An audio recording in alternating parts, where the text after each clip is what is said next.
Justice L Narasimha Reddy ఆధ్వర్యంలో రాష్ట్ర ప్రభుత్వం ఏర్పాటు చేసిన కమిషన్ను సవాల్ చేస్తూ సుప్రీంకోర్టును ఆశ్రయించారు తెలంగాణ మాజీ సీఎం కేసీఆర్.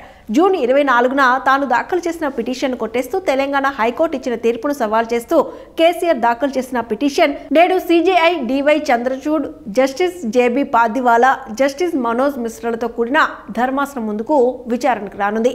ఛత్తీస్గఢ్ నుంచి తెలంగాణ విద్యుత్ సంస్థలు చేసిన 1000 మెగావాట్ల విద్యుత్ కొనుగోళ్లు, భద్రాద్రి, యాదాద్రి థర్మల్ విద్యుత్ కేంద్రాల నిర్మాణంపై విచారణ జరపడంతో ఆ నిర్ణయాల్లోని నిబద్ధతను తేల్చడానికి రాష్ట్ర ప్రభుత్వం మార్చి 14న జస్టిస్ ఎల్ నరసింహారెడ్డి ఆధ్వర్యంలో కమిషన్ ఏర్పాటు చేసింది.